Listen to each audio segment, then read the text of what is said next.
Alright, I'm having issues with software issues with the new camera I bought. So I'm still experimenting with it. We're still working on it.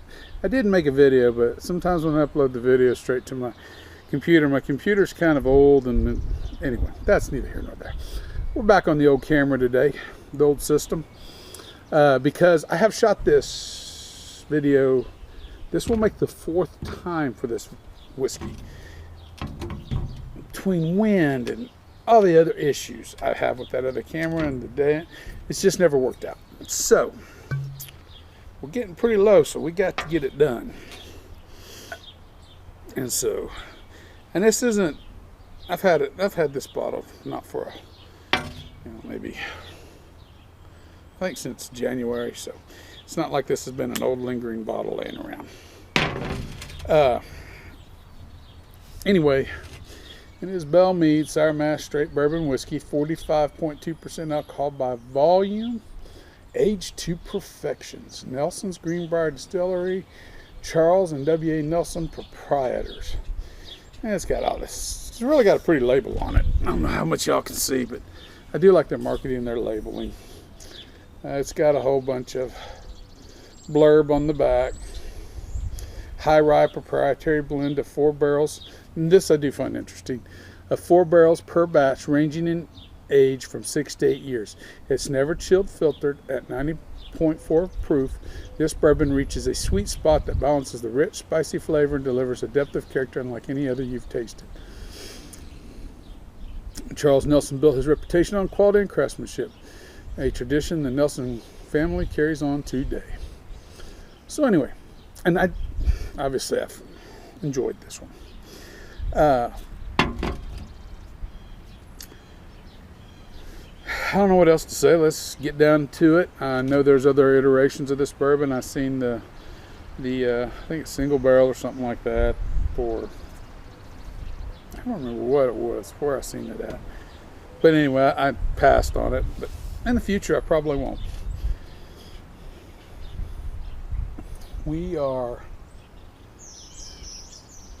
looking at an amber +2 probably. It's just a little bit darker than your average amber. Pulled it out of the sun and it's just a little bit darker. Finally, the legs are developing. There is an oiliness and a viscosity to this. It takes a while to develop. It's there.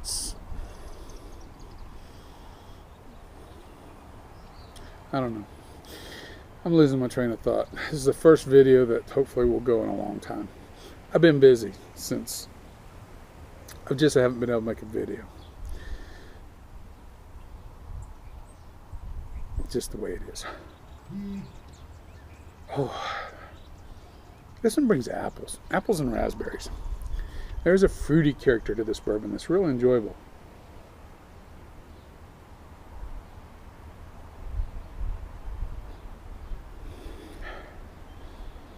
There's a background of cinnamon.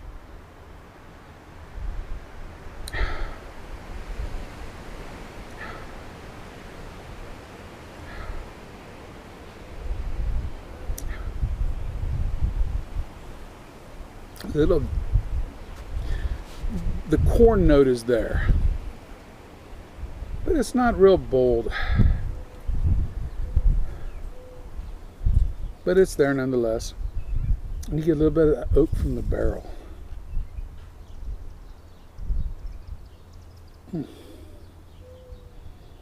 Gotta like the subtle fruity characters on it though.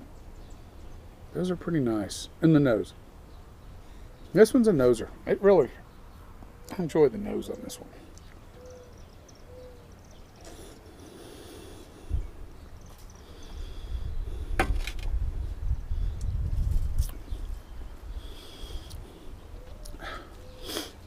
And the nice thing is, you get a lot of those fruity characters on the nose. And when you go into the palate, they're there, but they're not as up front as they are on the nose. Once you get to the palate, more of the spiciness develops in it now. More of that cinnamon comes out. More of that vanilla tannins out of the wood is there. That vanilla.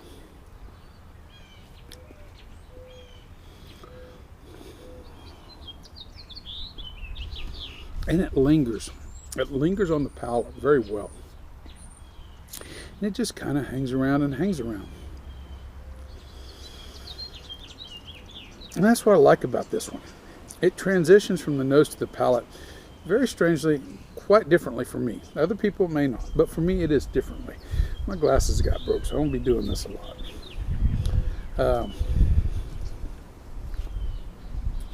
And I love the way it settles on the sides and the back of the tongue. I kind of like this one. I mean, this is really, and it is unique. I can't say that I've never had quite like it, but it's unique. It's a flavor profile that you don't get very often in bourbons, especially that apple raspberry. The way it works together on this one, it's rather neat to me. But then the cinnamon and the vanilla kicks in, along with that corn sweetness on the palate, and then all that fruitiness kind of, it's there, but it really moves to the background. It's not very as forward as it is on the nose. So I like this one a lot.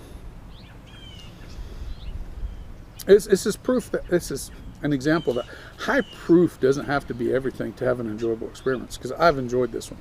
At 90.4 proof, I think this is just fine. I can't see, I mean, yeah, 45.2% alcohol by volume.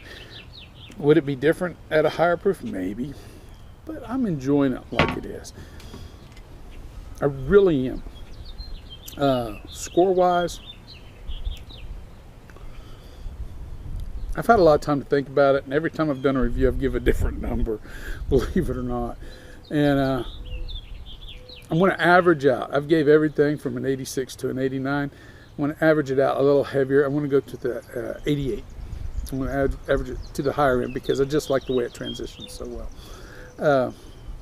I don't have a lot of detractors on this bourbon. Could it have more flavor, be more bold? Yeah.